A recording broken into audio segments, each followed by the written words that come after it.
Welcome to the Skip Barber Formula 2000 race car tutorials as seen in iRacing.com. I plan to do a series of these tutorials throughout Season 4 2012. Let's get started with the first one, which is Watkins Glen in the boot configuration.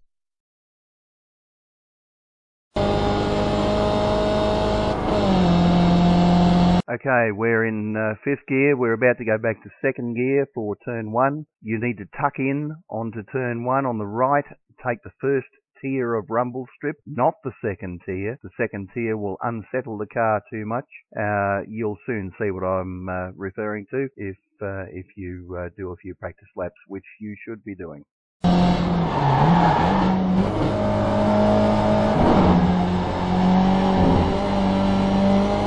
Okay, we're through turn one. You'll notice we went wide to the left.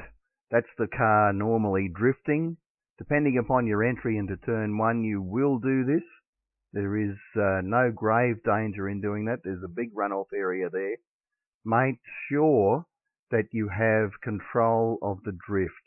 That's all I can offer there.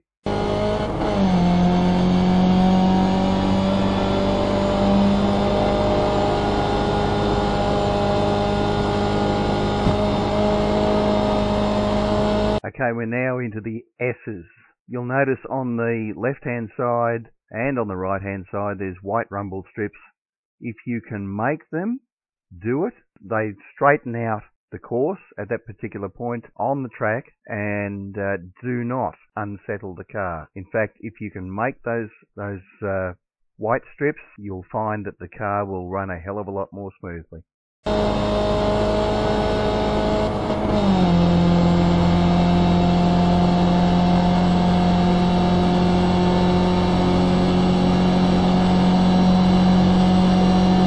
Okay, see that 400-metre braking marker on your right there? That's your braking point. You need to go back from fifth to third, and you need to do it now.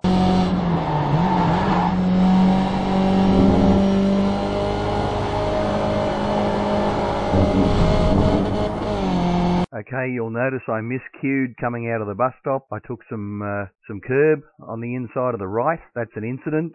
You need to be careful to avoid that sort of thing by not picking up too much pace too early coming out of the bus stop.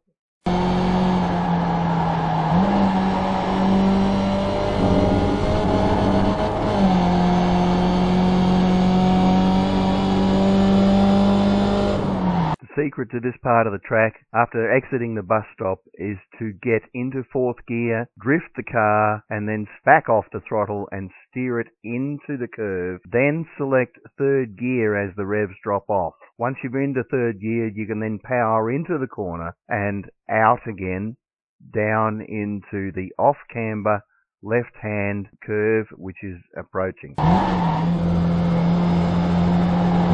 I cannot stress this strongly enough. You're into this corner, it is off camber, it is left hand. If you're carrying too much pace, you will slide off. There is no two ways about it. You need to touch the inside left-hand side rumble strip, which will unsettle the car enough to throw it slightly sideways in the rear, when you can then pick up the throttle and power out of it. But you need to tippy-toe through the apex. And I'm serious, you really need to tippy-toe through the apex.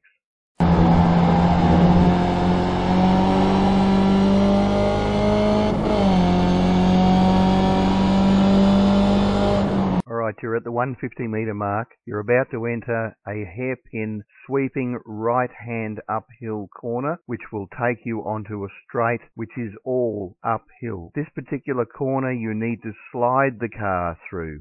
You need to turn in tight as you can possibly make it to the right-hand rumble strip and stay there. This means you'll need to modulate the throttle in second gear before coming out of it on the far left-hand side of the corner and then powering out.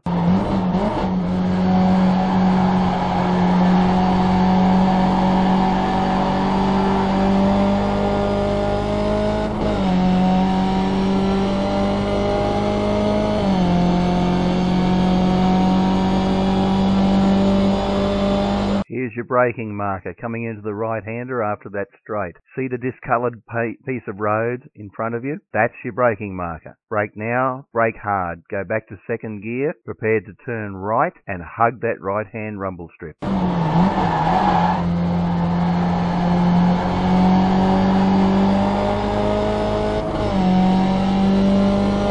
Once again, see that piece of discoloured road right in front of you? That's your braking marker. You will start braking now, but you'll carry through another 25, 30 metres before you need to turn left. This left-hand corner is uphill, off camber, and to the left. You will slide off unless you're very, very careful. This is another tippy-toe corner.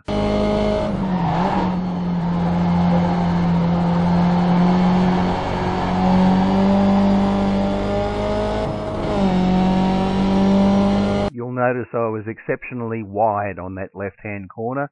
That's because I screwed it up. But still, if you tippy-toe through the corner, you still have room to manoeuvre. You still have room for error. So just take it careful. That's all I can say, is take it careful. That particular corner is probably the worst one on the track. So just take it easy. Learn your way through that one. You can get through it if you screw up, but if you try to get through it too quickly, you will have a monumental.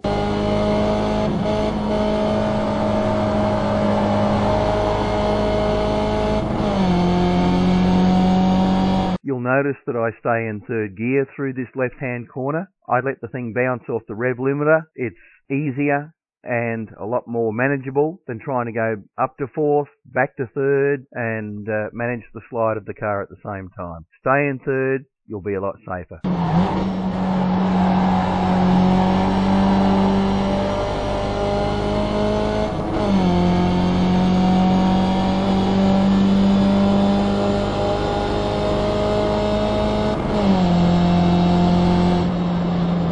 There you go, a lap around Watkins Glen in the boot configuration. Not too hard, but it does have its touchy points. Let's watch the whole lap again without interruptions.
Okay, so there you have it. A 2 minutes, 12 point something seconds. That was not a very tidy lap. That was a lap which you might say I was trying hard on, but not hard enough, and could have done better. There's obvious mistakes all the way through it, but it's an average lap, and that's what you can expect. That's what you should be shooting for. 2 minutes 12. That's fine. 2 minutes 12.3, 2 minutes 12.9. That's fine. And that'll qualify you, if not on the first row, on the second or maybe the front of the third. Anyway, there you go. There's the first of the tutorials. Watkins Glen, boot configuration. Have a practice at it. If you're not practicing, then you're not doing the right thing by yourself. You need to practice. Practice makes perfect. Hopefully we'll get better at these things as the season goes on, and hopefully people will learn from them. Thanks for watching.